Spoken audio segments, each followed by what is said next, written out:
일본 집권 자민당 간부가 언어도단이라는 표현을 구사하며 박진 외교부 장관을 비난했습니다. 관계 개선을 위해 일본까지 찾아간 한국 측 노력을 폄훼하며 무리한 태도를 보인 것입니다. 자민당은 21일 오전 박 장관의 방일 등과 관련해 당내에서 외교부의 합동회의를 열었습니다. 이날 회의에서는 박 장관이 기시다 후미오 총리 등을 만나 성의 있는 대응을 요구한 데 대해 반발하는 기류가 강했다고 지지통신은 전했습니다. 사토 마사이사 외교부의 회장은 한국 대법원이 일제강점기 강제징용 피해자에 대한 배상을 일본 기업에 명령한 것과 관련해 언급했는데요. 당내에 화근을 남기지 않기 위해서도 일본은 한국의 조약 위반을 허용하는 안이한 타협을 절대로 해서는 안 된다고 주장했습니다. 그는 특히 박 장관에 대해 한국이 구체적인 해결책을 내기도 전에 일본 측에 성의 있는 대응을 해달라고 요구하는 것은 언어도단으로 일본 국민들 사이에서 반발이 나오고 있다고 말했습니다. 일본 출판사 산세이도의 사전은 언어도단을 말로 표현할 수 없을 정도로 극히 심하고 터무니없는 것으로 정의하고 있습니다. 사토 회장은 또 기시다 후미오 총리에게 한국의 유화적 태도에 흔들리지 말고 한국 측에서 먼저 해결책을 내놓게 한다는 기조로 대응해 줄 것을 요청했다고 말했습니다.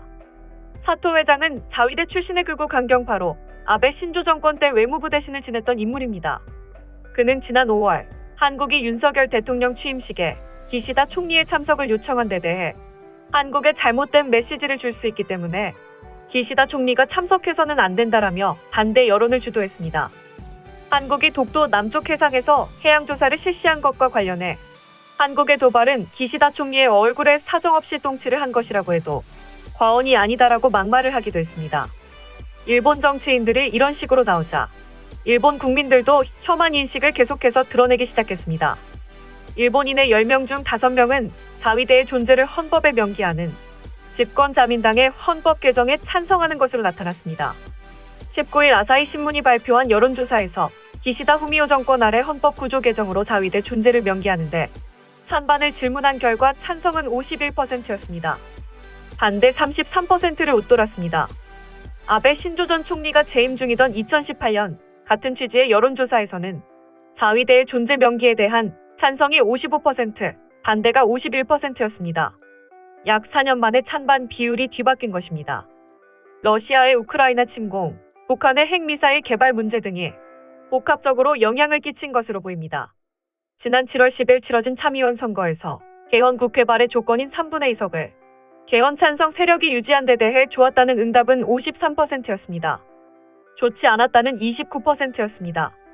이번 조사에서 일본을 공격하려는 외국의 미사일 기지 등에게 타격을 주는 반격 능력을 자위대가 보유하는 데 대해 찬성은 50%였습니다.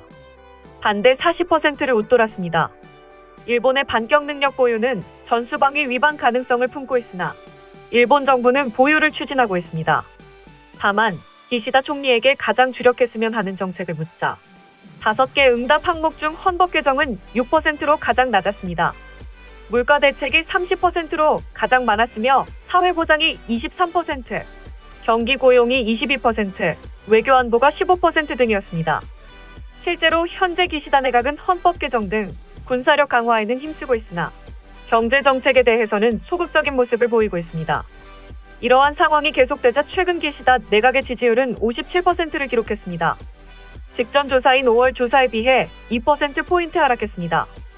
지지하지 않는다는 응답은 35%였습니다. 아베 전 총리의 총격 사건으로 안보, 헌법 개정의 논의에 큰 영향이 나온다는 응답은 42%로 큰 영향이 있을 것이라고 생각하지 않는다, 50%를 밑돌았습니다.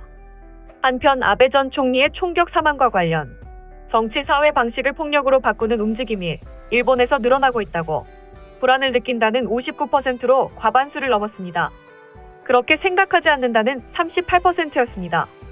방위비 증액에 대해서는 늘리는 편이 좋다가 34%, 지금 그대로가 좋다 46%를 밑돌았습니다. 줄이는 편이 좋다는 13%에 그쳤습니다.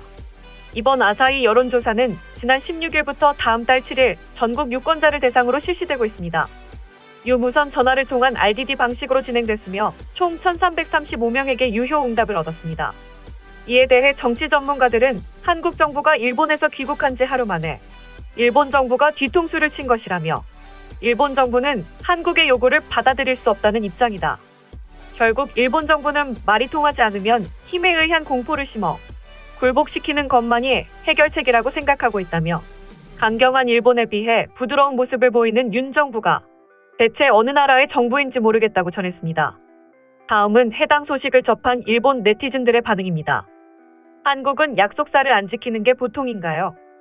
한일 청구권 협정도 완전하고 최종적으로 해결되었음을 확인한다라는 규정과 이 협정의 해석 및 실시에 관한 양국 간 분쟁을 해결하기 위한 절차 규정 모두 지킬 생각이 없고 위안부 양자 간 합의도 계속 반복되고 있습니다.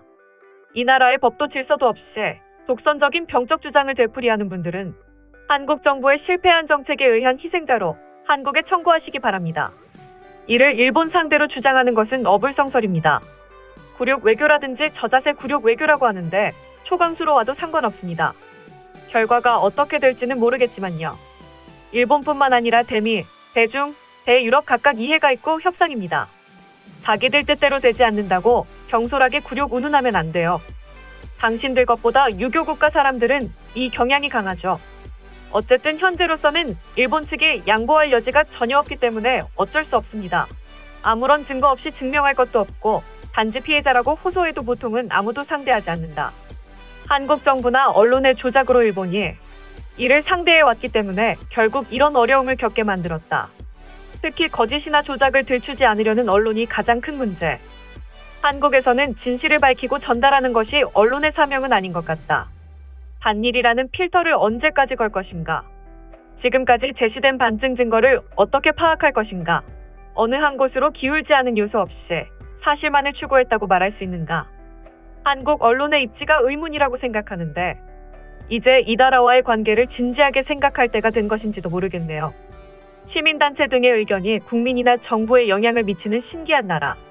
또 시민단체에 영향을 줄 수 있는 국민이나 정부.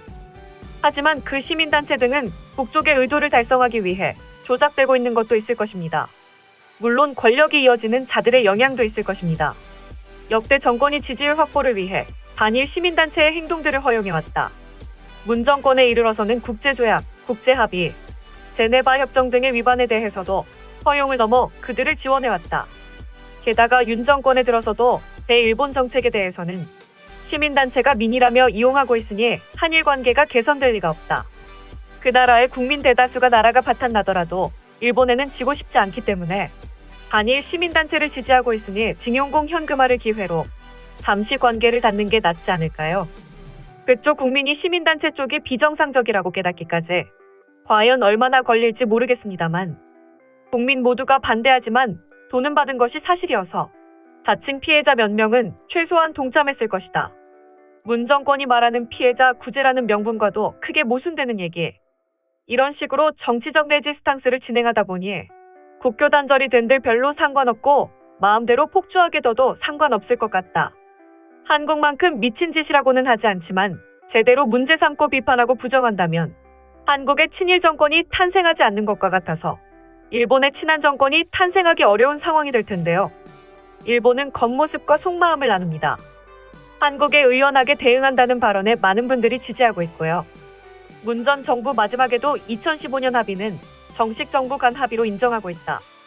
그리고 현 정권이 굴욕적인 외교라고 하지만 애당초 국가 간 합의나 국제조약을 무시한 판결이나 언동을 반복해온 것은 한국이고 그것을 당연한 것으로 일본에 먹이고 밀어붙이려 했다. 한일 관계에 있어서 큰 마이너스 요인을 만들어낸 것은 한국이며 아무리 고개를 숙이며 사죄해도 제로로 되돌릴 정도의 실수이다. 모든 오류를 만들어낸 것은 지난 정권이고 그것을 지지했던 것은 많은 한국 국민이다. 소식 마치겠습니다. 오림박스는 내일도 최선을 다하겠습니다. 감사합니다.